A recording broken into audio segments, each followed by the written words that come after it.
Buenas noches, amigos. Reus Noticias.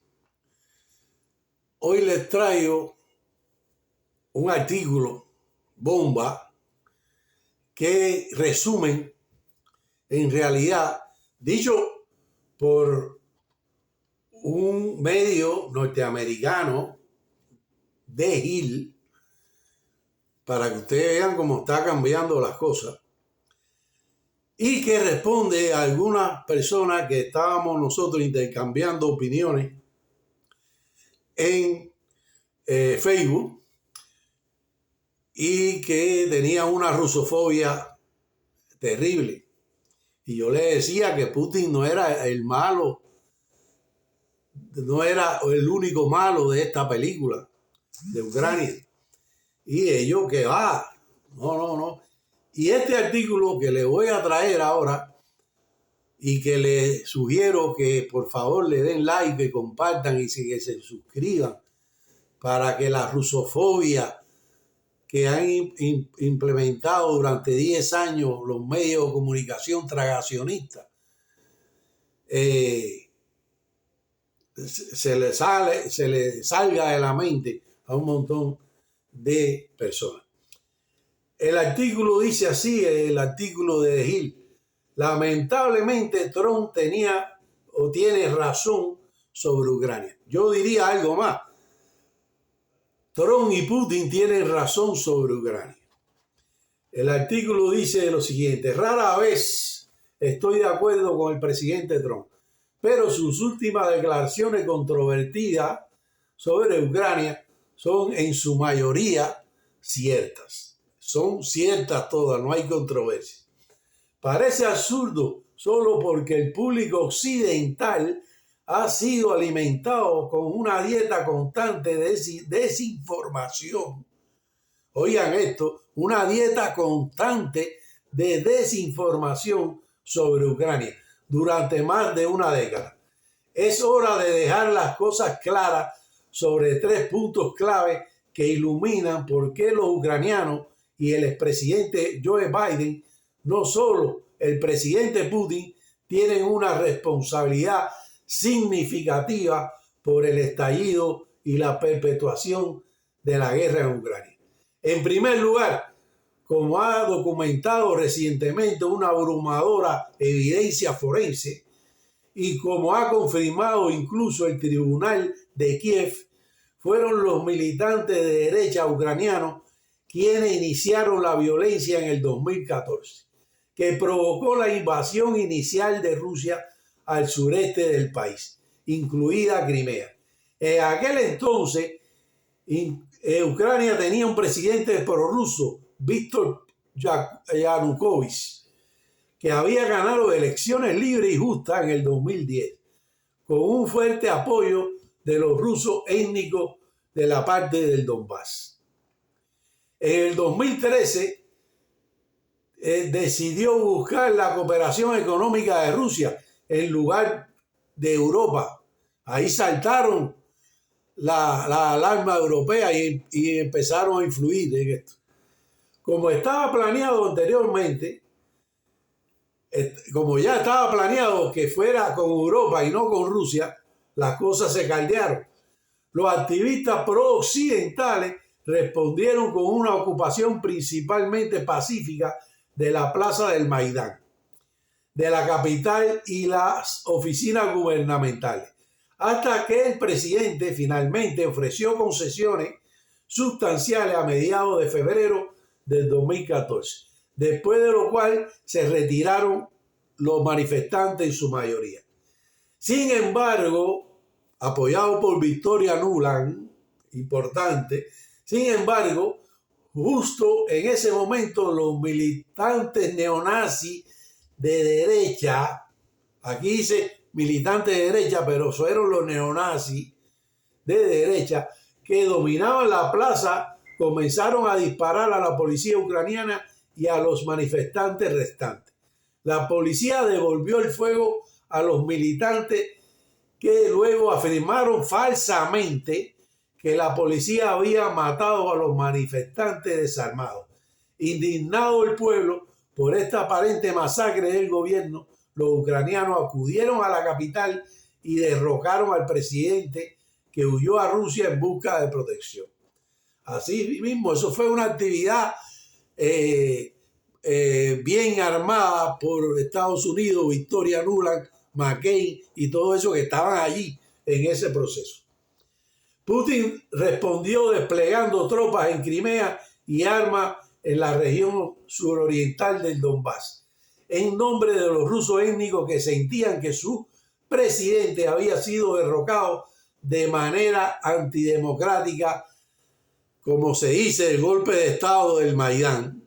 Eso es lo que dicen. Si bien esta historia de fondo, dice el articulista, porque está en un medio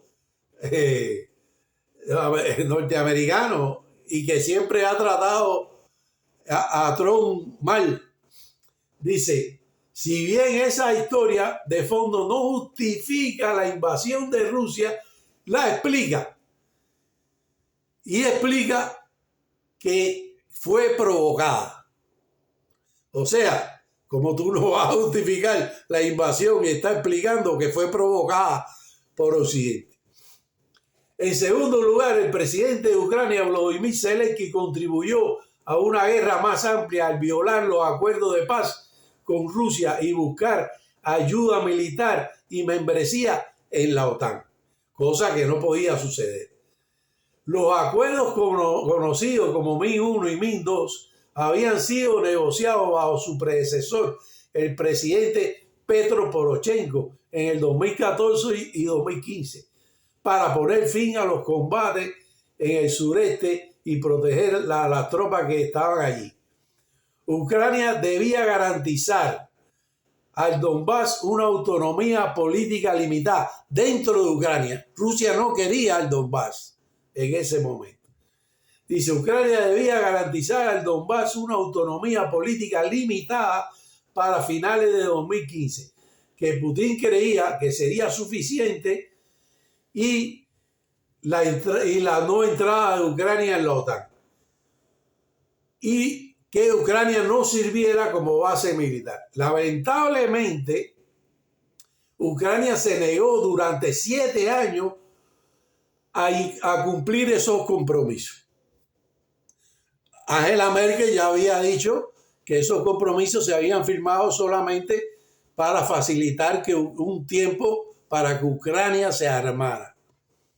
O sea, claramente. Zelensky incluso hizo campaña en el 2019 con la promesa de implementar finalmente los acuerdos para evitar más guerra.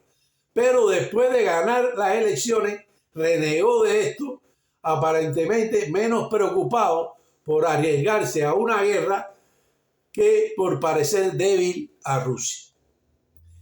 En cambio, Zelensky aumentó las importaciones de armas de los países de la OTAN, lo que fue la gota que colmó el vaso para Putin. Entonces, el 21 de febrero de 2022, Rusia reconoció la independencia del Donbass, desplegó tropas allí para el mantenimiento de la paz y exigió a Zelensky que renunciara a su búsqueda de asistencia militar y membresía en la OTAN. Cuando Zelensky volvió a negarse, Putin amplió masivamente su ofensiva militar el 24 de febrero. Intencionalmente o no, Zelensky había provocado la agresión rusa. Dicho por este articulista, que después al final le voy a decir quién es y le voy a decir que no es un tonto. Cuando Zelensky volvió a negarse, como dice el artículo, Putin amplió masivamente su ofensiva militar el 24 de febrero. Intencionalmente o no, dice el articulista, Zelensky había provocado la agresión rusa. Aunque eso obviamente vuelve el tipo a pasarle la mano al artículo, aunque eso obviamente no es excusa para los posteriores crímenes de guerra en Moscú, como si Ucrania no hubiera cometido crímenes de guerra tampoco. No digo que no lo haya cometido Moscú, pero que Ucrania también lo ha cometido. Y eso está ahí, y están los videos y está todo. En tercer lugar, y esto es muy importante, Joe Biden también contribuyó de manera crucial a la escalada y perpetuación de los combates. A finales de 2021, cuando Putin movilizó fuerzas en la frontera de Ucrania y exigió la implementación de los acuerdos de Minsk, pareció obvio que, a menos que Zelensky cediera, Rusia invadiría para al menos formar un puente terrestre entre el Donbass y Crimea. Teniendo en cuenta que Ucrania ya dependía existencialmente de la asistencia militar de Estados Unidos, si el presidente Biden hubiera insistido en que Zelensky cumpliera con los acuerdos de Minsk, la guerra no habría sucedido.